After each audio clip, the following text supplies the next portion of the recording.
دشمن سے محفوظ رہنے کی دعا۔ حسن بن فضل عبد محمد بن ہاشم کے آزاد کردہ غلام نے روایت کی، اس نے کہا کہ میں نے امام علی رضا علیہ السلام سے سنا، انہوں نے اپنے والد علیہ السلام سے روایت کی، انہوں نے فرمایا ابو جعفر منصور داواننکی نے امام جعفر صادق علیہ السلام کو قتل کرانے کے لیے اپنے دربار میں بلایا، اور اس کام کے لیے اس نے تلوار رکھی اور چرمی فرش بچھوا دیا،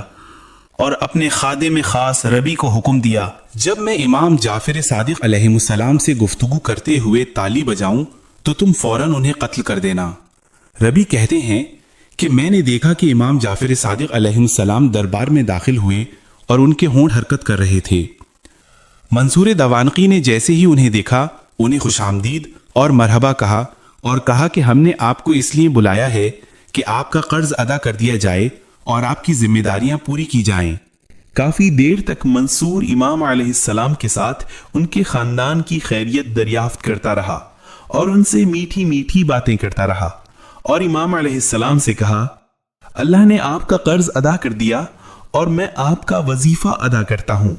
پھر اس نے مجھے ربی کو حکم دیا کہ میں انہیں ان کے گھر تک پہنچا آؤں۔ جب میں امام علیہ السلام کے ساتھ باہر آیا تو میں نے کہا ابو عبداللہ، کل آپ نے تلوار اور چرمی فرش دیکھا تھا، یہ آپ کے قتل کا سامان تھا، لیکن جب آپ دربار میں داخل ہوئے تو آپ کے لب حرکت کر رہے تھے، آخر آپ نے کیا پڑھا کہ اس کا غصہ کافور ہو گیا؟ امام علیہ السلام نے فرمایا ربی، میری نظر جیسے ہی تلوار پر پڑی تو میں نے یہ دعا پڑھی اور اس کی برکت سے میں محفوظ رہا۔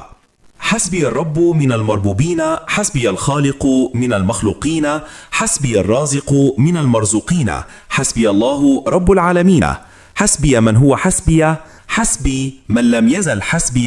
حسبی من كان مذ كنت لم يزل حسبی، حسنی اللہ لا الہ الا هو علیہ توکلت وهو رب العرش العظیم۔ میرا پروردگار مجھے کافی ہے، مخلوق کے مقابلے میں خالق میرے لیے کافی ہے، روزی پانے والوں سے روزی دینے والا ہی میرے لیے کافی ہے، خدا میری کفایت کرنے والا ہے جو پوری کائنات کا پروردگار ہے، بس وہی میرے لیے ہر طرح کفایت کرنے والا ہے، وہی کافی ہے جو ہمیشہ میری کفایت کرنے والا ہے، وہی میرے لیے کافی ہے، جب تک میں زندہ ہوں وہی میری کفایت کرنے والا ہے، خدا ہی میری کفایت کرنے والا ہے، وہ کہ اس کے سوا کوئی معبود نہیں، میں نے اس پر بھروسہ کیا اور وہی عرش عظیم کا پروردگار ہے۔